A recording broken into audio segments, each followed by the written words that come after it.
नमस्कार। आज हम एक ज़रूरी विषय पर बात करने वाले हैं। जीवन बीमा लेते समय जो दस्तावेज लगते हैं, उनकी दुनिया थोड़ी कंफ्यूजिंग हो सकती है। हाँ, काफी कागजात होते हैं। तो आज हम life insurance documentation and underwriting essentials के अध्याय 12 के कुछ हिस्सों पर गहराई से बात करेंगे। समझेंगे कि ये डॉक्यूमेंट्स क्यों जरूरी हैं, इनमें होता क्या है और इनका बीमा लेने वाले और बीमा कंपनी दोनों के लिए क्या मतलब है। बिल्कुल, ये जानना बहुत ज़रूरी है। देखिए, जीवन बीमा पॉलिसी सिर्फ एक वादा नहीं है, ये एक पक्का कानूनी कॉन्ट्रैक्ट है और इसकी नींव पड़ती है प्रस्ताव स्टेज पर दिए गए दस्तावेजों से। एकदम सही। ये दस्तावेज पारदर्शिता लाते हैं, मतलब सब कुछ साफ रहता है और इनसे कंपनी को रिस्क समझने में मदद मिलती है। यहीं से भरोसे की बात शुरू होती है। हर पेपर का अपना एक रूल है। तो चलिए पहले दस्तावेज से शुरू करते हैं, प्रोस्पेक्टस। ये क्या चीज है? प्रोस्पेक्टस यूं समझिए बीमा कंपनी का ऑफिशियल लीगल डॉक्यूमेंट है। इसमें उस इंश्योरेंस प्रोडक्ट की पूरी जानकारी होती है। पूरी जानकारी मतलब जैसे क्या क्या? मतलब प्लान की शर्तें क्या हैं, फायदे क्या मिलेंगे, गारंटी वाले भी और नॉन गारंटी वाले भी, कौन पॉलिसी ले सकता है, और हाँ, सबसे जरूरी, क्या चीजें कवर नहीं होंगी, यानी एक्सेप्शंस। अच्छा, ये भी लिखा होता है कि प्लान पार्टिसिपेटिंग है या नहीं, वो प्रॉफिट शेयरिंग वाला। हाँ हाँ बिल्कुल, वो भी इसमें साफ साफ बताया जाता है। तो इसका मतलब ये हुआ कि पॉलिसी खरीदने से पहले ही ग्राहक समझ सकता है कि वो क्या ले रहा है, कोई छुपी हुई बात नहीं। बिल्कुल, मकसद ही यही है, ग्राहक को पूरी जानकारी मिले ताकि वो सोच समझकर फैसला ले सके। ये बहुत जरूरी है। सही बात है। प्रोस्पेक्टस के बाद आता है प्रस्ताव फॉर्म यानी प्रपोजल फॉर्म। सुनने में तो बस एक फॉर्म लगता है। लगता तो है, पर ये सिर्फ फॉर्म नहीं है, ये बीमा कॉन्ट्रैक्ट का बेस है। जैसा हमारे स्रोत बताते हैं, ये बीमा कंपनी और प्रस्तावक मतलब पॉलिसी लेने वाले के बीच एक लीगल एग्रीमेंट की तरह काम करता है। लीगल एग्रीमेंट कैसे? ये अत्यंत सद्भावना के सिद्धांत पर आधारित है। अटमोस्ट गुड फेथ कहते हैं इसे। इसका मतलब है कि प्रस्तावक जो भी जानकारी दे रहा है वो पूरी तरह सच और पूरी होनी चाहिए, कुछ छुपाना नहीं है। और अगर कोई जरूरी बात छुपा ली तो? ये भौतिक तथ्य या मटेरियल फैक्ट क्या होता है? भौतिक तथ्य मतलब वो जानकारी जो बीमा कंपनी के लिए रिस्क का अंदाजा लगाने में जरूरी है, जैसे आपकी सेहत, कोई पुरानी बीमारी, आपकी आदतें, स्मोकिंग वगैरह, आपका काम अगर जोखिम भरा है, आपकी इनकम, ये सब। अच्छा। अगर ऐसी कोई अहम बात छुपाई और बाद में पता चली तो क्लेम के वक्त बहुत दिक्कत हो सकती है, क्लेम रिजेक्ट भी हो सकता है। और एक बात और लिखी है कि ये फॉर्म प्रस्तावक को अपनी हैंडराइटिंग में भरना चाहिए। ये आजकल भी होता है? हाँ, ये पारंपरिक तरीका है प्रामाणिकता के लिए, एक तरह से कंफर्मेशन कि हाँ, मैंने पढ़ा, समझा और फिर जवाब दिया। हालांकि अब डिजिटल फॉर्म भी हैं, पर हाथ से भरे फॉर्म की अपनी जगह है। इसमें दी गई जानकारी फिर दोनों पार्टीज पर बाइंडिंग होती है। वैसे IRDA ने 2013 में इसके लिए स्टैंडर्ड गाइडलाइंस भी दी हैं, पर कंपनियों को जरूरत लगे तो वो एक्स्ट्रा जानकारी मांग सकती हैं। इस सब में एजेंट का क्या रोल है? वो तो बस पॉलिसी बेचता है ना? नहीं नहीं, ये आम धारणा है। एजेंट का रोल बहुत महत्वपूर्ण है। स्रोत उन्हें प्राइमरी अंडरराइटर कहते हैं। प्राइमरी अंडरराइटर मतलब वो पहला व्यक्ति है जो प्रस्तावक से सीधे मिल रहा है। वो एक तरह से कंपनी की पहली नजर है। उसकी जिम्मेदारी है ये देखना कि फॉर्म सही से और पूरा भरा गया है या नहीं। और अगर वो मदद कर रहा है फॉर्म भरने में, तो उसे पूरी ईमानदारी से वही भरना चाहिए जो प्रस्तावक बता रहा है। और अगर एजेंट को लगे कि कुछ गड़बड़ है, मतलब प्रस्तावक शायद कुछ छुपा रहा है या इरादा ठीक नहीं लग रहा, तो उसकी ये ड्यूटी है कि वो अपनी कॉन्फिडेंशियल रिपोर्ट में ये बात कंपनी को बताए। अगर उसे लगता है कि प्रस्तावक का इरादा ठीक नहीं है तो उसे ये रिपोर्ट करना चाहिए। वो कंपनी का पहला डिफेंस है एक तरह से। समझ गई। तो प्रस्तावक ने जानकारी दी, एजेंट ने चेक किया, पर कई बार खासकर सेहत के मामले में कंपनी को और सबूत चाहिए होता है। बिल्कुल सही। यहीं पर मेडिकल रिपोर्ट आती है। बिल्कुल सही, मेडिकल एग्जामिनर रिपोर्ट। ये तब जरूरी होती है जब बीमा की रकम मतलब सम एश्योर्ड ज्यादा हो, या फिर प्रस्तावक की उम्र ज्यादा हो, या प्रपोजल फॉर्म में दी गई हेल्थ डिटेल से लगे कि भाई एक मेडिकल चेकअप जरूरी है। इस रिपोर्ट में क्या क्या होता है? इसमें एक डॉक्टर फिजिकल डिटेल्स नोट करता है, जैसे height, weight, BP, heart condition, lungs वगैरह। साथ ही प्रस्तावक की पिछली मेडिकल हिस्ट्री, कोई बीमारी, ऑपरेशन हुआ हो तो वो सब भी दर्ज होता है। और अगर सम एश्योर्ड कम हो या प्रस्तावक यंग और हेल्दी लग रहा हो तो उसे नॉन मेडिकल केस माना जा सकता है। ऐसे में कंपनी प्रपोजल फॉर्म की हेल्थ डिक्लेरेशन पर भरोसा करके बिना मेडिकल जांच के भी पॉलिसी दे सकती है। इससे प्रोसेस थोड़ा तेज हो जाता है। ठीक है, सेहत की बात हो गई। अब एक और टर्म है नैतिक जोखिम या मॉरल हैजार्ड। ये सुनने में थोड़ा डरावना लगता है। हाँ, शब्द थोड़ा भारी है पर कॉन्सेप्ट जरूरी है।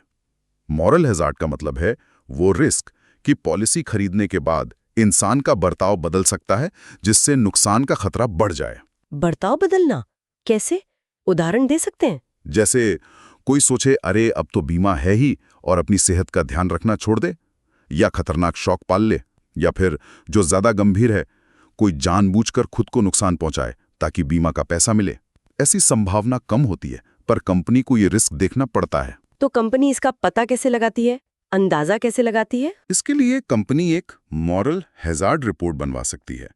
इसमें कंपनी का कोई ऑफिसर प्रस्तावक से पर्सनली मिल सकता है, उनकी आदतें, उनका बिजनेस, इनकम, सोशल बैकग्राउंड, इन सब के बारे में थोड़ी जांच पड़ताल कर सकता है। आस पड़ोस से भी पूछ सकता है। अच्छा, मकसद ये देखना कि बीमा लेने की वजह सही है या कहीं कोई फ्रॉड का इरादा तो नहीं। ठीक है।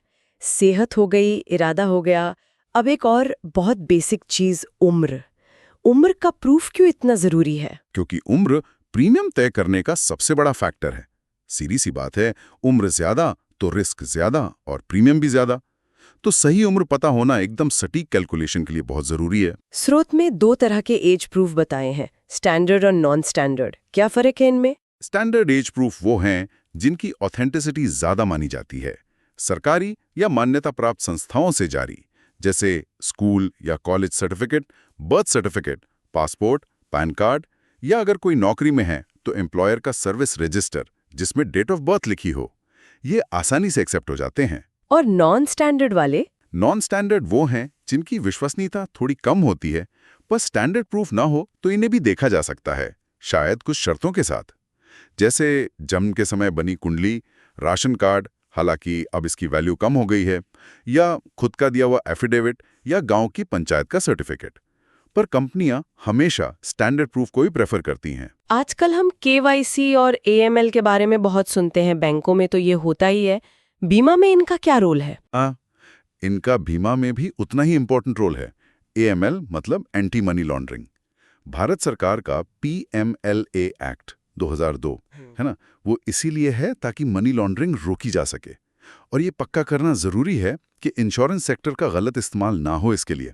तो बीमा कंपनियां क्या करती हैं इसके लिए? हर कंपनी को अपनी एक AML पॉलिसी बनानी होती है और रेगुलेटर यानी IRDA को देनी होती है। इसमें उनके इंटरनल रूल्स होते हैं, एक कंप्लायंस ऑफिसर होता है, एजेंट्स की ट्रेनिंग होती है, इंटरनल ऑडिट्स होते हैं। और KYC? KYC तो है नो योर कस्टमर, अपने ग्राहक को जाने। ये प्रोसेस है ग्राहक की पहचान और पते को वेरीफाई करने का, जैसे बैंक अकाउंट के लिए होता है ना। हाँ। बिल्कुल वैसा ही। तो इसके लिए क्या डॉक्यूमेंट लगते हैं? नॉर्मली एक latest photo, age proof, identity proof जैसे आधार या वोटर ID, और एड्रेस प्रूफ। और हाँ, अगर सम अशोर्ड बहुत ज्यादा है तो इनकम प्रूफ भी मांग सकते हैं, जैसे सैलरी स्लिप या ITR की कॉपी। इसका मकसद क्या है? मकसद है पारदर्शिता। ये पक्का करना कि पॉलिसी सही इंसान को दी जा रही है, कोई बेनामी या फ्रॉड ट्रांजैक्शन ना हो।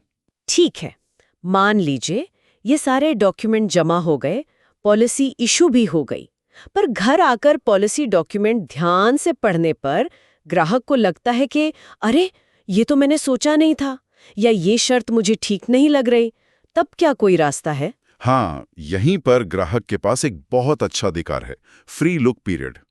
IRDA के नियम कहते हैं कि पॉलिसी दस्तावेज मिलने के 15 दिनों के अंदर ग्राहक पॉलिसी कैंसिल कर सकता है अगर वो संतुष्ट नहीं है।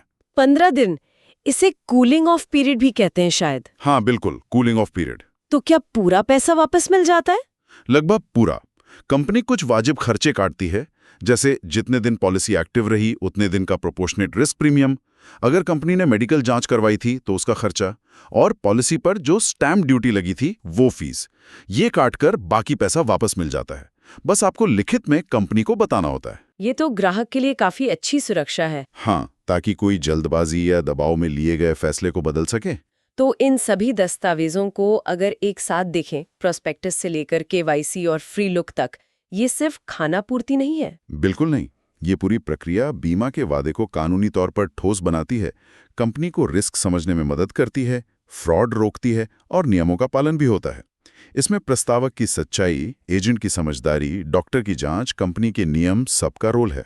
और ये सिर्फ कंपनी के लिए नहीं है। नहीं, ये ग्राहक के हित में भी उतना ही है। प्रस्ताव के समय दी गई सही जानकारी ही सुनिश्चित करती है कि भविष्य में क्लेम आसानी से मिले। तो कुल मिलाकर जीवन बीमा लेते समय ये दस्तावेज जरूरी भी हैं और फायदेमंद भी। प्रोस्पेक्टस आपको जानकारी देता है, प्रपोजल फॉर्म आपका वादा लेता है, रिपोर्ट्स रिस्क का आकलन करती हैं, केवाईसी आपकी पहचान पक्की करता है और फ्री लुक आपको एक सेफ्टी नेट देता है। और एक बात और है जो फैसिनेटिंग है, ये डॉक्यूमेंट्स सिर्फ कंट्रोल के लिए नहीं हैं, ये ग्राहक को एम्पावर भी करते हैं, ताकत देते हैं। जानकारी का अधिकार, फैसला बदलने का अधिकार, ये सब ग्राहक के हक में है। सही कहा। ये दस्तावेज ग्राहक को जागरूक बनाते हैं। तो इस सारी बातचीत का सार यही है कि अगली बार जब कोई जीवन बीमा लेने की सोचे तो इन कागजों को सिर्फ भरने की चीज न समझें। इन्हें ध्यान से पढ़ें, समझें, सवाल पूछें और हाँ, अपनी जानकारी बिल्कुल सही और पूरी दें। ये आपके भविष्य का सवाल है। बिल्कुल। और एक सवाल मैं यहाँ छोड़ना चाहूँगा सोचने के लिए। क्या हम वाकई इन वित्तीय दस्तावेजों को, खासकर बीमा जैसे ज़रूरी प्रोडक्ट के पेपर्स को, वो अहमियत देते हैं जो देनी चाहिए? या अक्सर बस टर्म्स एंड कंडीशंस अप्लाई देखकर आगे बढ़ जाते हैं? बीमा एक लंबा साथ है, इसे पूरी तरह समझकर ही अपनाना बेहतर है।